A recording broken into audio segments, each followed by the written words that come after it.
Hola a todos. Honestamente, nunca pensé que terminaría escribiendo esto aquí, pero necesito sacarlo de mi sistema antes de que la presión me haga explotar. Mi nombre es Mateo, tengo 28 años y durante toda mi vida fui el hijo de repuesto. Mi hermana Sofía, 3 años menor, siempre fue la protegida. Mi madre, Elena, decía que Sofía era especial, que tenía una sensibilidad diferente. Lo que realmente quería decir era que Sofía era caprichosa y mi madre estaba dispuesta a quemar el mundo con tal de que ella no llorara. Yo, en cambio, aprendí a trabajar desde los 16 años. Mientras Sofía se gastaba su mesada en ropa, yo ahorraba cada centavo de mi trabajo como repartidor. Mi meta era clara, libertad. Pero no sabía que mi propia sangre estaba planeando mi ruina. ¿Alguna vez han sentido que su propia madre los mira no como a un hijo, sino como a un cajero automático? Todo empezó hace 2 años. Sofía anunció que se casaba con Diego. Diego es el típico tipo que parece sacado de un catálogo, pero que no tiene ni un peso en el banco y cambia de trabajo cada 3 meses. Mi madre estaba eufórica. Va a ser la boda del siglo, gritaba en la cena, mientras yo apenas probaba la comida. Yo acababa de alcanzar una cifra importante en mi cuenta de ahorros, $45,000. Era el fruto de 5 años de privaciones, turnos dobles y vivir en un apartamento minúsculo. Era el dinero para el pago inicial de mi propia casa. Esa noche, cometí el error más grande de mi vida, mencioné que ya casi tenía el capital para comprar mi propiedad. Vi cómo los ojos de mi madre se iluminaron de una forma que me dio escalofríos. Esa fue la última noche que dormí tranquilo en esa casa. A las pocas semanas, la boda sencilla que habían planeado se convirtió en un monstruo. Sofía quería un salón frente al mar, un vestido de diseñador y barra libre de etiquetas de lujo. Mi madre empezó a presionarme. Mateo, tu hermana solo se casa una vez, me decía mientras me servía café con una amabilidad fingida. Tú eres un hombre exitoso, podrías ayudar un poco con las flores. Yo me negué rotundamente. Les dije que ese dinero era mi futuro, mi estabilidad. Mi madre se puso a llorar, diciendo que yo era un egoísta y que el dinero va y viene, pero la familia es para siempre. Sofía ni siquiera me hablaba, solo me lanzaba miradas de odio cada vez que me veía con mi computadora trabajando. No sabía que, mientras yo dormía, ellas ya estaban buscando la forma de entrar en mi caja fuerte virtual. Sucedió un martes por la tarde. Recibí una notificación de mi banco en el celular, transferencia exitosa. Mi corazón se detuvo. Abrí la aplicación y vi un saldo de $150. Los $45,000 habían desaparecido. Corrí a la sala, donde mi madre estaba tomando té tranquilamente. Le mostré el teléfono, gritando, pensando que me habían hackeado. Mi madre ni siquiera parpadeó. Dejó la taza en la mesa, me miró a los ojos y me dijo con la voz más fría que le he escuchado, no grites, Mateo. Sofía necesitaba el depósito para el banquete hoy mismo o perdía la fecha. Es un préstamo familiar. Ella te lo devolverá cuando Diego consiga el ascenso. Sentí que el aire abandonaba mis pulmones. Mi propia madre había usado mis claves de acceso que, estúpidamente, tenía anotadas en una libreta en mi escritorio. Lo que siguió fue un caos. Llamé al banco, pero como la transferencia se hizo desde mi IP habitual y con mis claves, no podían hacer mucho de inmediato. Cuando amenacé con denunciar a mi madre a la policía, ella se tiró al suelo a gritar que yo era un monstruo, que quería ver a mi hermana humillada y sin boda. Sofía entró a la casa en ese momento con bolsas de compras de lujo.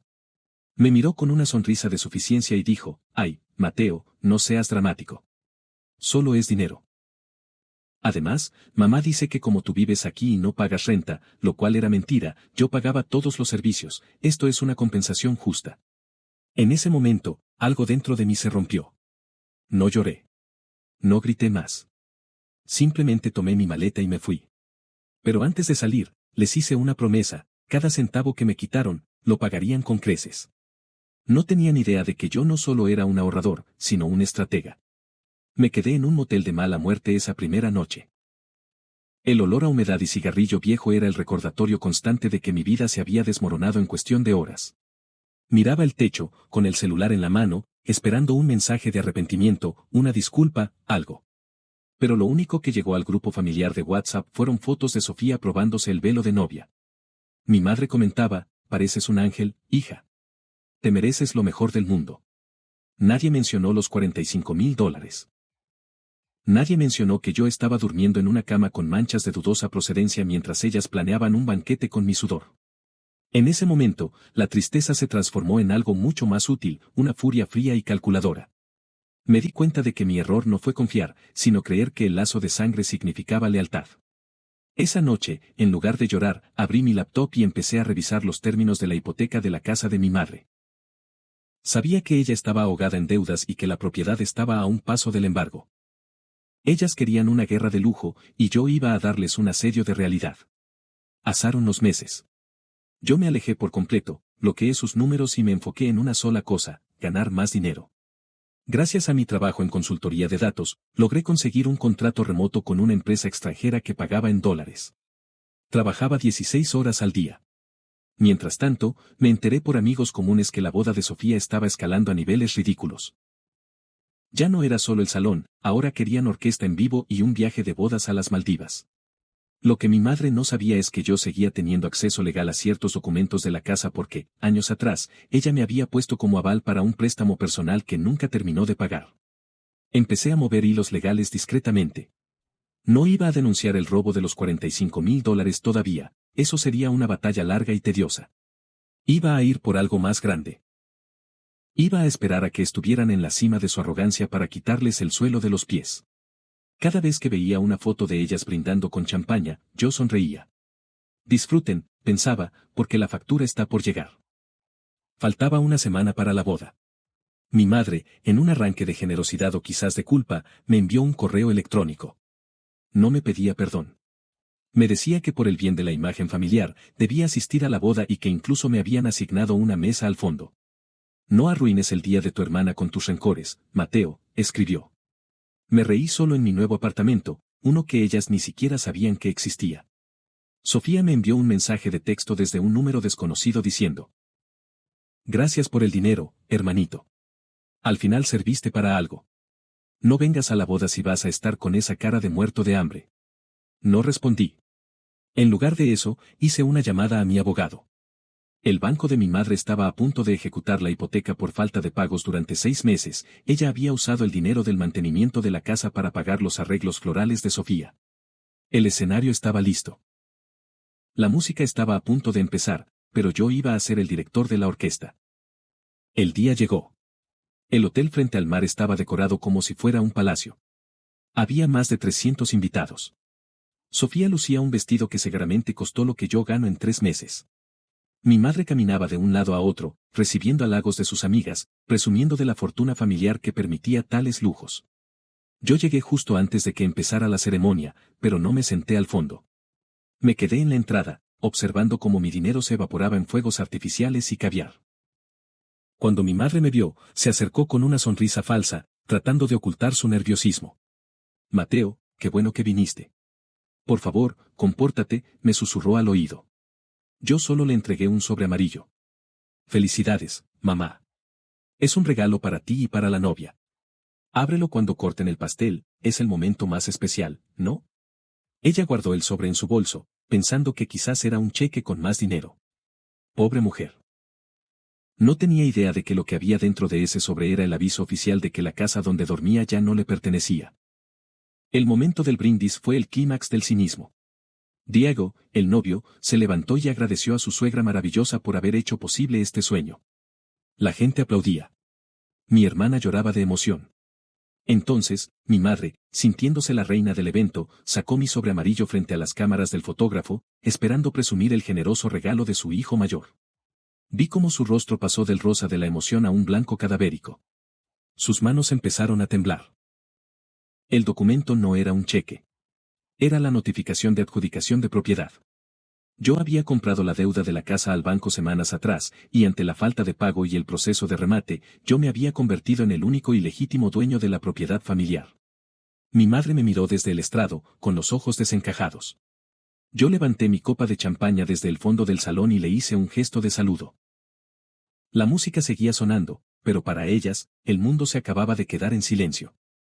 El silencio que se apoderó de la mesa principal fue ensordecedor. Mi madre intentó guardar el papel rápidamente en su bolso, pero sus manos temblaban tanto que el documento cayó al suelo, justo frente a los pies de Diego. Él, con la curiosidad de quien se cree heredero de una fortuna, lo recogió y leyó el encabezado en voz alta: orden de desalojo y transferencia de título de propiedad. Sofía se puso de pie, su rostro perfectamente maquillado se transformó en una máscara de confusión y furia. ¿De qué habla esto, mamá? ¿Qué propiedad? Yo caminé lentamente hacia el frente, ignorando las miradas de los invitados que ya empezaban a murmurar. No es nada complicado, Sofía, dije con una voz tan calmada que incluso a mí me asustó. Mamá decidió que era más importante que tú tuvieras este banquete de langostas que pagar la hipoteca de la casa donde viven. Como ella no pagó, el banco vendió la deuda. Y yo, el hermano egoísta, la compré. Básicamente, ahora son mis inquilinas. Y lamento decirles que no acepto pagos con flores ni vestidos de encaje. Sofía soltó un grito que se escuchó en todo el salón. El sueño de la boda perfecta acababa de transformarse en una pesadilla pública. La fiesta no terminó con un baile, terminó con gritos y llanto. Los invitados, sintiéndose incómodos, empezaron a abandonar el lugar mientras mi madre trataba de arrastrarme a un rincón para hablar en privado. ¿Cómo pudiste hacerme esto delante de todos?, me gritaba, con la voz quebrada. Soy tu madre, Mateo, me vas a dejar en la calle por un arranque de orgullo. Yo me solté de su agarre con asco. ¿Orgullo? Mamá, tú me robaste $45,000. Me dejaste sin ahorros, sin planes y sin familia. Lo que hice hoy no es orgullo, es justicia poética. Sofía se acercó, arrastrando su vestido de miles de dólares que ahora estaba manchado de vino. Eres un maldito. Arruinaste mi noche. Diego y yo no tenemos a dónde ir después de la luna de miel. Miré a Diego, quien se mantenía al margen, visiblemente preocupado por su propio futuro ahora que la familia rica de su esposa resultaba ser una fachada de deudas. Bueno, Sofía, le respondí, pueden cancelar el viaje a las Maldivas y usar ese dinero para buscar un apartamento. Aunque, por lo que sé, ya no les queda ni para el taxi. Salí de ese hotel mientras los meseros empezaban a recoger las mesas. Fue la mejor noche de mi vida. Han pasado 2 semanas desde la boda. La historia se volvió viral en mi ciudad pequeña. Mi madre y mi hermana pasaron de ser las socialites locales a ser el hazmerreír de todos. Pero lo mejor fue el día que llegué a la casa con el cerrajero. Ellas pensaron que les daría unos meses para acomodarse, que mi corazón se ablandaría. Qué poco me conocen. Cuando abrieron la puerta, se encontraron con cajas de cartón vacías que yo mismo había enviado el día anterior. Tienen 24 horas para sacar sus cosas personales, les dije mientras el cerrajero empezaba a trabajar en la puerta principal. Mi madre intentó apelar a la religión, a los valores, al amor de hijo. Me dijo que Sofía estaba deprimida y que Diego la había dejado a los 3 días de la boda al enterarse de que no habría herencia ni casa lujosa. Me importa un bledo, le respondí. Sofía tiene manos para trabajar y tú tienes una pensión que ahora usarás para pagar una renta, no para comprarle joyas a ella. Ver a mi hermana empacando sus vestidos de marca en bolsas de basura fue una imagen que guardaré en mi mente para siempre. Sin embargo, aquí es donde las cosas se ponen extrañas y por eso necesito sus consejos. Ayer recibí una llamada de un abogado. No era el abogado de mi madre, sino uno representando a mi padre, quien nos abandonó hace 15 años y del que no sabíamos nada. Aparentemente, el hombre murió hace poco y dejó un testamento. Pero hay una cláusula que nadie esperaba y que ha puesto a mi madre y a Sofía en un estado de frenesí absoluto. Resulta que mi padre nunca dejó de pagar un seguro de vida masivo, pero la beneficiaria no era mi madre, sino la propietaria legal de la casa familiar. Él pensó que siempre sería mi madre. Lo que no sabía es que ahora, legalmente, el dueño soy yo. Eso significa que el $1.000.000 del seguro me pertenece a mí, pero mi madre dice que tiene pruebas de que yo compré la casa con fraude para robarle su herencia. Ahora amenazan con demandarme para anular la venta de la casa y quedarse con el dinero del seguro. La guerra apenas está comenzando, y lo que descubrí en los papeles de mi padre va a destruir lo poco que queda de esta familia. Después de la llamada del abogado, regresé a la casa que ahora es mía. No para vivir en ella, sino para buscar respuestas. Mi madre y mi hermana ya se habían ido a un apartamento diminuto y maloliente en las afueras, pero dejaron atrás cajas llenas de basura que no pudieron cargar. Subí al ático, un lugar que no había pisado en años. Entre viejos juguetes y muebles rotos, encontré una caja metálica con el nombre de mi padre. Dentro no había solo papeles del seguro. Había cartas. Cartas que mi padre le escribió a mi madre durante años, enviándole dinero para mi educación y para el mantenimiento de la casa. Mi madre siempre nos dijo que él nos había dejado en la calle sin un peso. Pero las cartas contaban una historia diferente, ella lo había extorsionado para que no se acercara a nosotros, usando el dinero que él enviaba para pagar sus propios vicios y, más tarde, los caprichos de Sofía. Mi madre no solo me robó mis ahorros, le robó a su propio hijo la oportunidad de tener un padre. En ese momento, mi compasión murió definitivamente. 2 días después, me llegó la notificación. Mi madre y Sofía, asesoradas por un abogado de dudosa reputación, me demandaron por enriquecimiento ilícito y fraude procesal. Alegaban que yo había manipulado al banco para comprar la casa y que ellas tenían derecho al seguro de vida de mi padre porque esa era su intención original. Sofía incluso salió en redes sociales llorando, diciendo que yo era un hermano abusivo que las había dejado en la indigencia por envidia. Recibí cientos de mensajes de odio de parientes lejanos que no sabían la verdad. Mateo, es tu madre, ten piedad, decían. Sofía está perdiendo el cabello por el estrés. Yo solo guardé silencio y le entregué a mi abogado las cartas que encontré en el ático y los estados de cuenta que demostraban que los $45,000 robados fueron la chispa que causó todo. Si querían un juicio público, les iba a dar el espectáculo más devastador de sus vidas. Ellas pensaban que el seguro de vida era su salvación, pero en realidad era la soga con la que se iban a colgar. El día de la audiencia preliminar, mi madre entró a la sala con un bastón, que nunca había usado, y un vestido negro, fingiendo una fragilidad que no tiene. Sofía me miró con una sonrisa de suficiencia, susurrando, prepárate para devolvernos todo, idiota. Su abogado empezó a hablar de la vulnerabilidad de una madre soltera y de cómo yo, un hacker financiero, les había arrebatado el techo. Cuando fue mi turno, no hablé de la casa. Hablé de las cartas. Presenté la evidencia de que mi madre había recibido más de $200,000 en remesas de mi padre durante 15 años, dinero que nunca llegó a mis manos y que ella escondió de las autoridades fiscales. El rostro del juez cambió por completo. De repente, ya no era un caso de un hijo contra una madre, sino un caso de fraude masivo y evasión de impuestos por parte de ella. El abogado de mi madre se puso pálido. Sabía que, al intentar quitarme el seguro, acababan de confesar sus propios delitos. Aquí viene el giro que nadie esperaba. Mientras el juez revisaba las pruebas, mi hermana Sofía se quebró. Pero no se quebró para pedir perdón. Se levantó y empezó a gritarle a nuestra madre frente a todo el tribunal, tú me dijiste que Mateo no se daría cuenta. Tú me dijiste que él tenía la obligación de mantenerme porque es hombre. Por tu culpa Diego me dejó y ahora voy a ir a la cárcel. Resulta que, en su desesperación por pagar la demanda, mi madre había intentado falsificar la firma de Sofía para sacar un préstamo a su nombre usando el futuro seguro de vida como garantía.